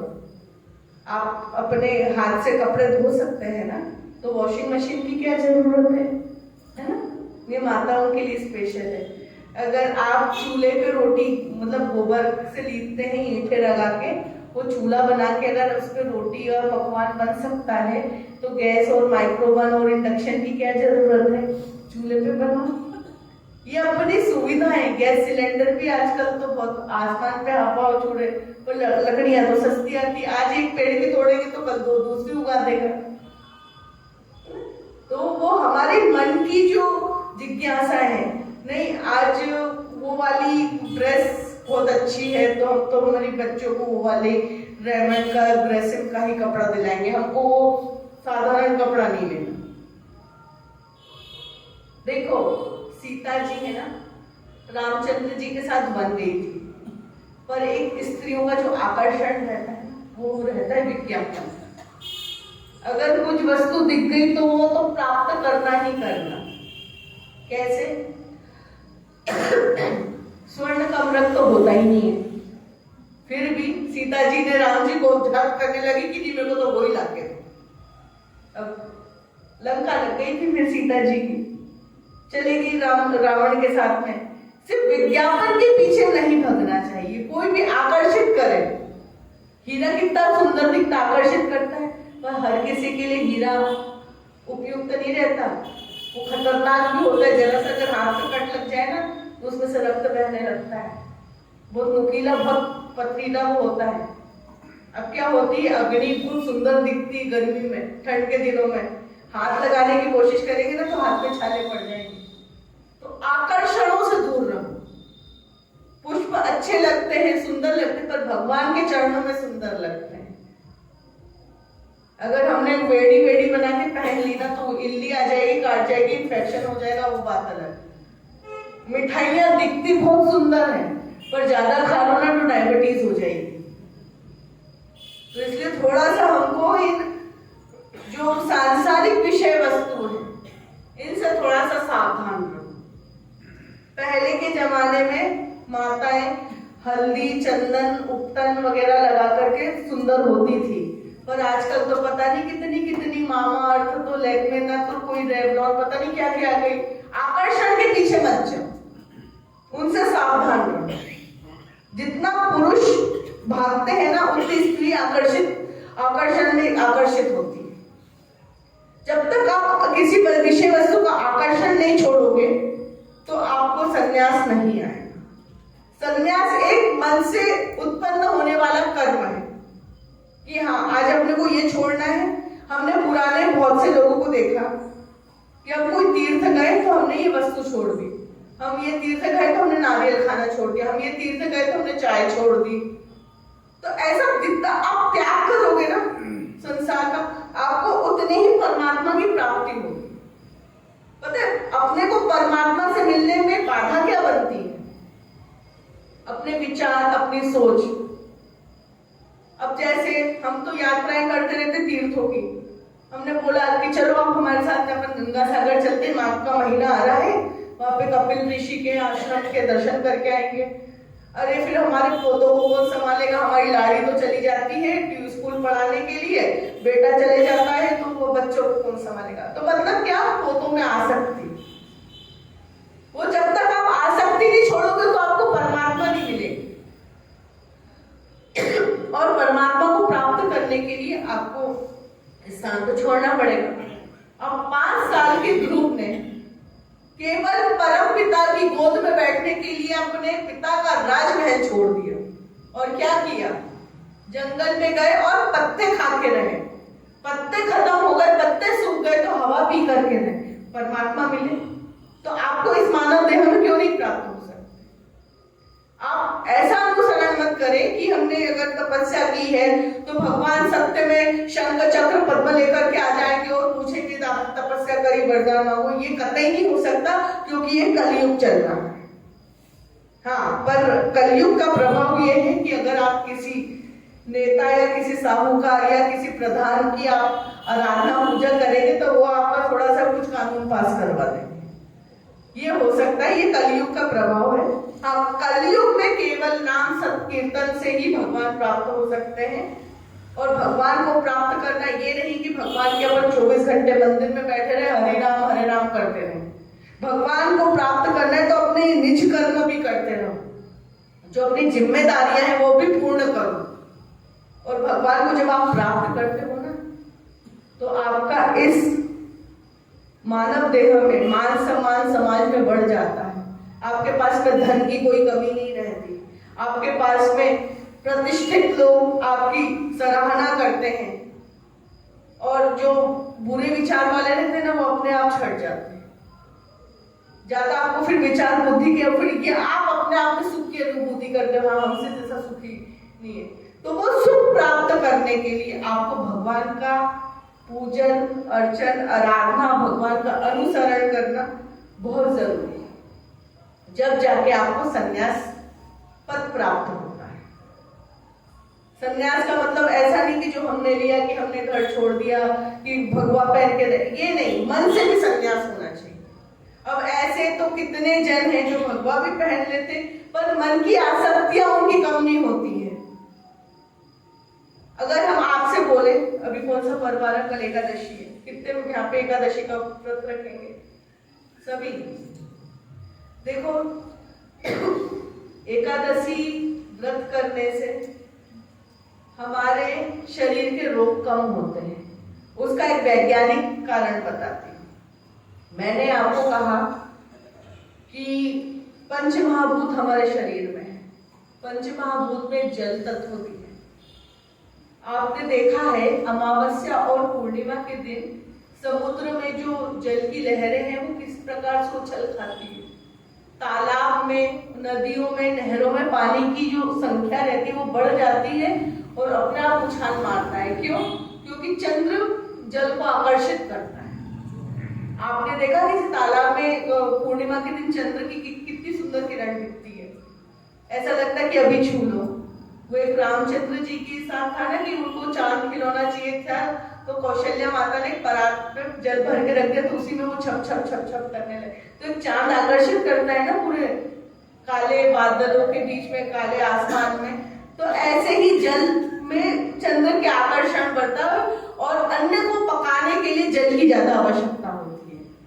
कैसे? जो भुट्टा है, गेहूं है, चावल है, इसको जल की आवश्यकता होती है बढ़ने में, पनपने में। तो इसलिए जो जल से जो ज्यादा पैदा होने वाले जो अन्न रहता है ना, वो हम उसमें एकादशी के दिन त्याग देते हैं।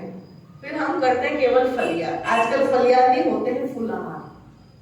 फल भी, खिचड़ी भी चाहिए तो साबूदाना भी चाहिए तो ये भी चाहिए, फल भी चाहिए, दूध भी चाहिए। जितना हम निम्न दिनों में नहीं खाते हैं ना, उतना हम एकादशी पे ज्यादा आहार प्राप्त कर लेते हैं।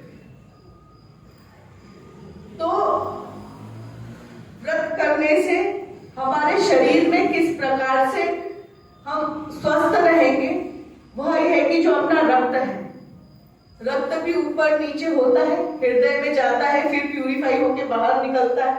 तो ऐसे ये जो रक्त की जो संचालन करना है ना, ये एकादशी से लेकर पूर्णिमा तक, एकादशी से लेकर अमावस्या तक हमारे शरीर में इसकी गति बहुत तेज रूप से चलने लगती है। हम जब व्रत करते हैं, हमारे शरीर में आहार कब जाता है ना, तो वह निम्न रूप में चलने लगती है। जैसे प्रदोष हुआ, बहुत सी माताएं प्रदोष व्रत भी करती है, तो हमारे शरीर में इनकी गति निम्न रहती है। निम्न रहेगी तो हम स्वस्थ बने रहेंगे। अगर आप इन्हीं दिनों में एकादशी, प्रदोष, पूर्णिमा या अमावस्या के दिन, देखो अमावस्या के दिन भी जब तक आप धूप ध्यान नहीं देते हो, जब तक आप भोजन करते हो, क्या नहीं करते हैं, तो हमारे शरीर में गतिमान बनाने के लिए, स्वस्थ रहने के लिए हमको ये व्रत करने आवश्यक है। हमने पुराने यह जो त्यागी महात्माएं होते हैं ना, दास जो लगाते हैं अपने नाम के पीछे, तो इनका हमने देखा है कि एकादशी के व्रत के एक दिन पूर्व ही अन्न खाना छोड़ देते। कहते कि हमारे शरीर में एक अन्न का दाना ही नहीं होना चाहिए। अगर अन्न रहेगा हमारे शरीर में तो हमारा एकादशी व्रत नहीं लगेगा। तो एकादशी व्रत करने वालों को कभी डायबिटीज, कभी ब्लड प्रेशर तो होता ही नहीं है। तो एकादशी व्रत को आप करें, भगवान का चिंतन करते हुए, तभी भगवान की प्राप्ति होगी। और छठा है यहाँ पर आत्म संयम योग। तो जब तक हमारी आत्मा को हम कंट्रोल नहीं करेंगे, तो मैंने आपको पूर्व में संन्यास योग में भी यही कहा है कि आत्मा पे नियंत्रण करना जरूरी है। अपना मन कितना चंचल है। आज आप इधर बैठे हो, पर पता नहीं कितनों का मन कहाँ कहाँ पे क्या क्या लग रहा होगा। नहीं, मन को एकाग्रचित करना जरूरी है। एक समय की बात थी, किसी संत ने पूछा कि सबसे तेज गति में चलने वाला कौन है। तो लाइट 1 मिनट में चलती तो सबको उजाला दे देती, नहीं। सबसे तेज गति में चलने वाला अगर कोई है तो वो है मन। आज आप इधर बैठे हो, अगर हमने वृंदावन का नाम लिया तो आपको बांके बिहारी की छवि याद आएगी। हमने यहाँ पर बैठ के रामेश्वरम का नाम लिया तो आपको राम जी सेतु बनाते हुए दिखेंगे। अगर हमने आपसे कहा कि चलो अमेरिका, तो अमेरिका में जो इंडियन लोगों ने जो घर बना रखे तो उनका अनुसरण होगा। अगर किसी हमने फल का नाम लिया तो फल में जो सबसे बढ़िया है, जो आपको पसंद है, केला से वो फल दिखेगा। तो मन जो रहता है ना, वो सबसे तीव्र गति में चलने वाला है। तो मन को हमको नियंत्रण करना आवश्यक है। इसके बाद है ज्ञान विज्ञान योग। यह 7वें अध्याय के अंतर्गत है। इसमें जब तक आपको ज्ञान नहीं होगा, तो आप अगर फिर विज्ञान कैसे हो पाएगा। विज्ञान के पीछे ज्ञान है। कैसे? अगर आपने उबलते हुए दूध में जरा सा नींबू गिरा दिया तो क्या होगा? रबड़ी बन पाएगी? नहीं, पनीर बनेगा ना। तो हम जो कर्म करते हैं ना, तो कर्मों में भी ज्ञान होता है कि हाँ, अगर अपन ने कुछ अपने को स्नान नहीं किया, स्नान करके कहीं बाहर जाएंगे तो अपना मन नहीं लगेगा। स्नान करके ही हमको संध्या पूजन आदि करना पड़ती है। तो यह इसके पीछे भी विज्ञान है। देखो, नहाने से तन शुद्ध होता है, मंदिर में जाने से मन शुद्ध होता है। तो तन और मन को हमको शुद्ध रखना है। इसी प्रकार से आगे है अक्षर ब्रह्म योग। और 9वां अध्याय है, इसमें राज विद्या योग। किसी का राज्य प्राप्त करना है, किसी स्थान पे जाना है, तो हमको उस स्थान के बारे में हमको उसकी इम्पोर्टेंस पता होनी चाहिए। अगर आपको यही नहीं पता कि नैमिषारण्य तीर्थ में क्या हुआ है तो आपके नैमिषारण्य जाएंगे। आप में से कितने जन गए नैमिषारण्य? नहीं गए। अगर आपको तप करना है, अगर आपको सच्ची उपासना करनी है तो आप नैमिषारण्य जरूर जाएं। केवल उस भूमि को प्रणाम करके आ जाएं। देखिए, यह गीता तो कुरुक्षेत्र में हुई है। कुरुक्षेत्र कहाँ है? हरियाणा में। और नैमिषारण्य कहाँ है? उत्तर प्रदेश में, लखनऊ के आगे। तो वो जो नैमिषारण्य क्षेत्र है ना, यहाँ पर ही आपने भली सत्यनारायण की कथा सुनी हो, भागवत कथा सुनी हो। यहीं पे 88,000 ऋषियों ने मिलकर के सब सारे ग्रंथों को सुना। मतलब जितने भी महापुराण है, पुराण है, ब्रह्म पुराण, अग्नि पुराण, कूर्म पुराण, और किसने सुनाया? सूत जी ने, है ना। सत्यनारायण की कथा में सुनते सूत जी के द्वारा 88,000 ऋषियों के। क्या उस समय इतनी व्यवस्था थी? 88,000, आप तो केवल 100-150 लोग हैं, पर वहां पर कितने लोग थे? 88,000। क्या वहां पे ऐसी माइक की व्यवस्था थी? सूत जी की ध्वनि देख ली कितनी प्रबल थी कि सबको आवाज सुनाई दी। उन्होंने भी एकांचित होकर के उस चीज को श्रवण किया। तो जो राज विद्या है वो जब तक हम किसी वस्तु को सुनेंगे नहीं तो उस राज्य का हमको पता नहीं लगेगा। वह सत्य में तपोस्थली है। इस कलयुग में जो तीर्थ है वो है गंगा तीर्थ। गंगोत्री से लेके गंगा सागर तक जितने भी इसमें तीर्थ आते हैं, हरिद्वार है, बनारस है, मुंगेर है, जितने भी स्थान है ना, गंगा नदी को तीर्थ इस कलयुग में माना गया है। सतयुग का जो अगर कोई तीर्थ था वह था नैमिषारण्य। तो ऐसे तीर्थ का हमको दर्शन जरूर जीवन में करना चाहिए। देखिए, मानव देह प्राप्त हुए गाय के लिए सुबह उठेंगे, स्नान करेंगे, थोड़ा भगवान के आगे धूप बत्ती लगा देंगे, हनुमान चालीसा पढ़ लेंगे, फिर सीधा चाय चाहिए, नाश्ता चाहिए, फिर थोड़ा काम धंधा कर लेंगे, पैसा कमा लेंगे, पोतों पोतियों को देख लेंगे। बस ये जीवन थोड़ी ना है। जीवन में अगर कुछ प्राप्त करना है तो भगवत प्राप्ति करो। और भगवत प्राप्ति भी कैसे होगी?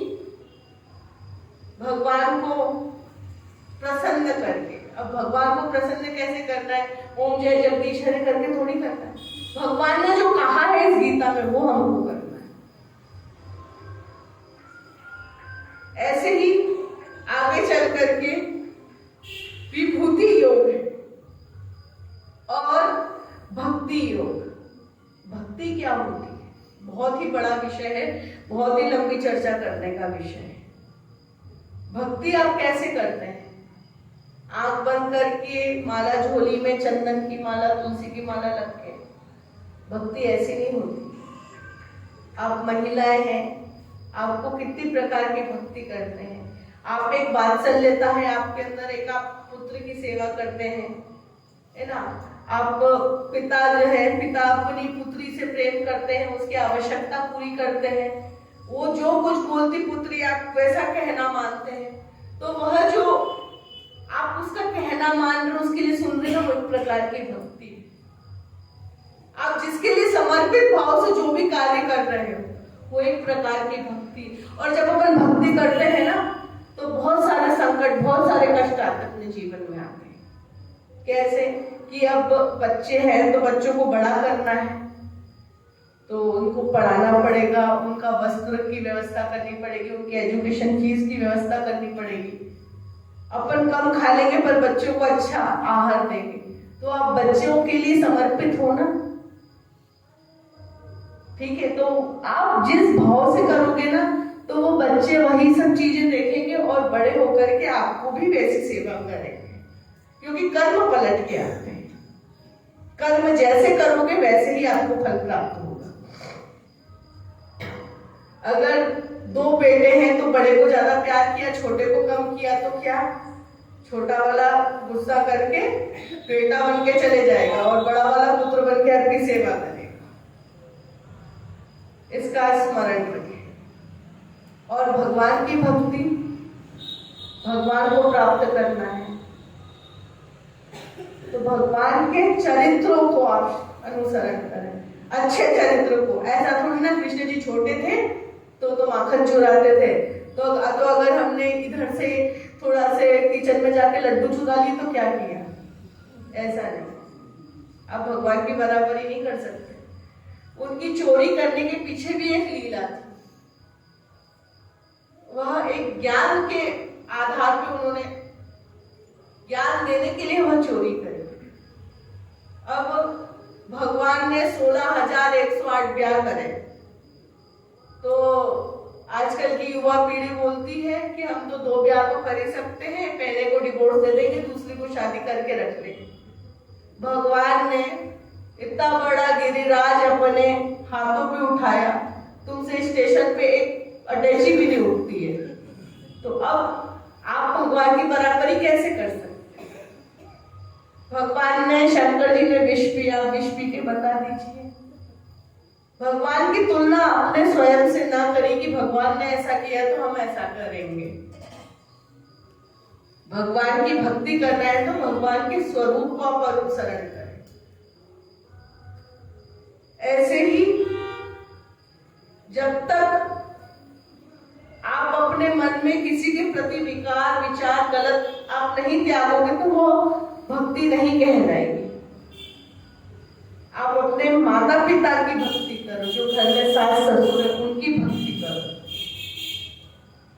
उनकी जो भी आवश्यकता है वो पूर्ण करो, क्योंकि एक बार अगर उनका साया चले गया फिर आप अपने आप में अधूरे हो जाओगे। इसी के साथ में 13वें अध्याय के अंतर्गत ब्रह्म विद्या योग है। इसमें अलग अलग कर्मों को अलग अलग रूप में विभाजित किया है।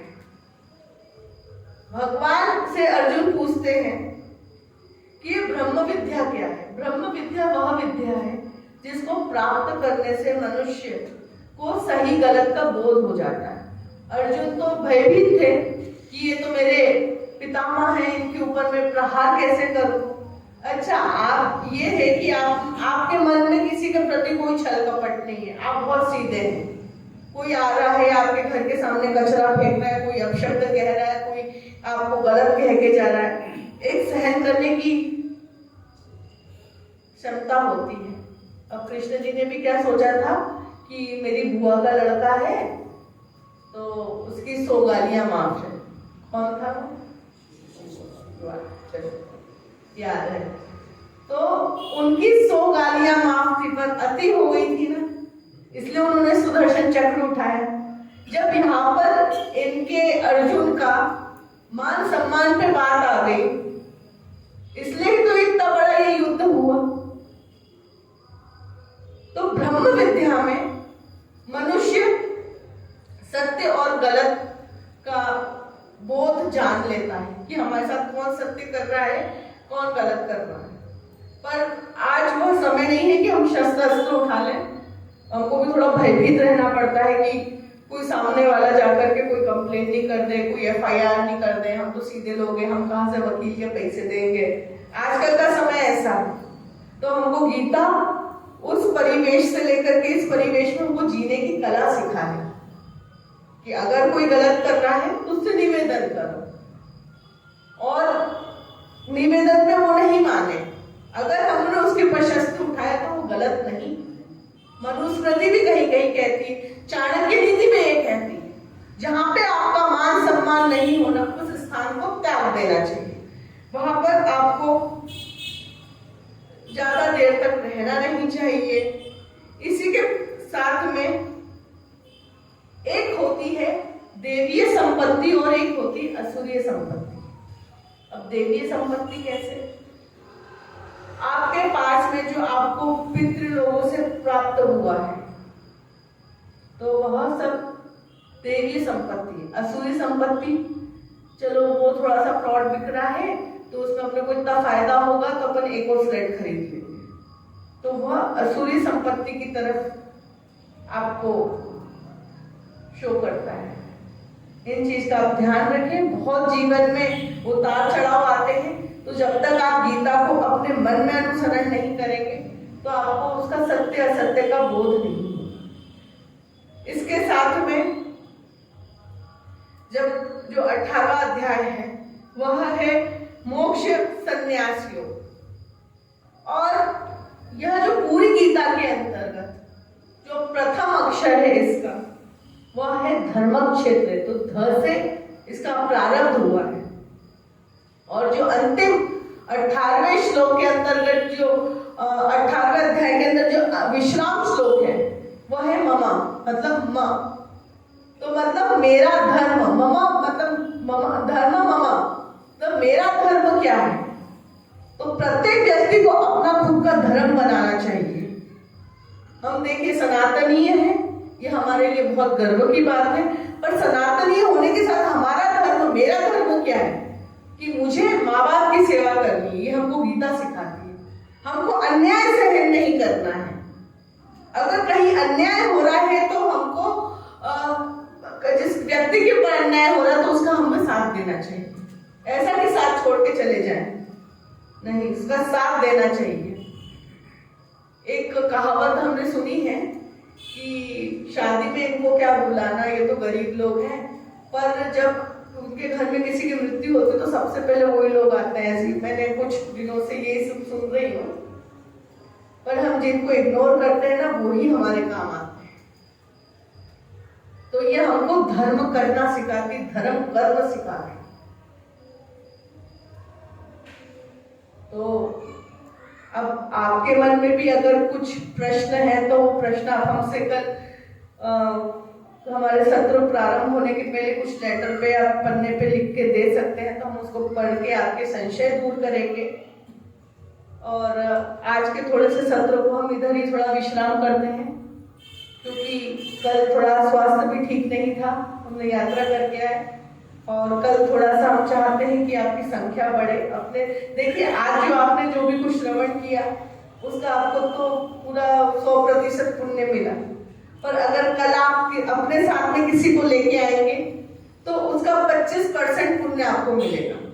एक व्यक्ति से 25% पुण्य मिलेगा, और अगर 4 व्यक्ति को लिया है तो उसका भी, आपका भी 100% और उनका भी 25-25 मिला के 200% पुण्य आपको मिलेगा।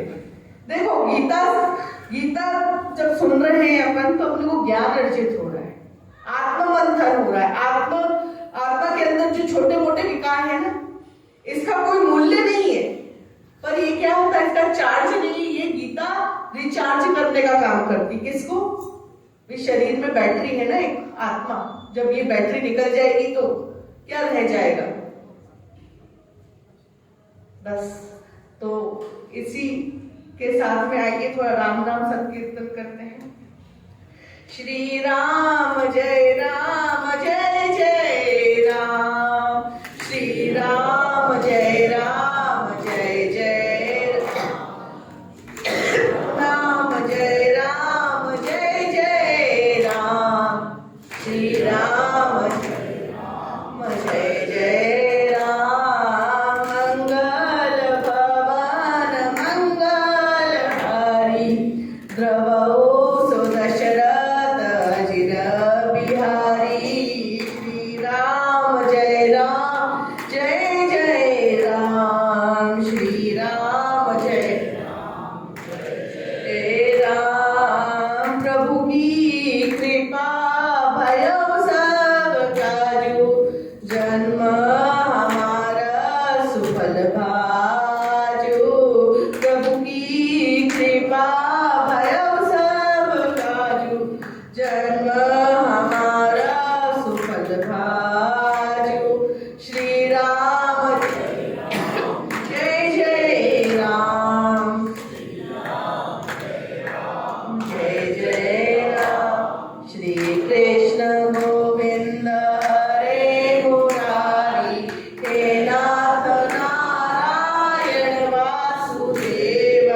श्री कृष्ण गोविंद हरे मुरारी, हे नाथ नारायण वासुदेव।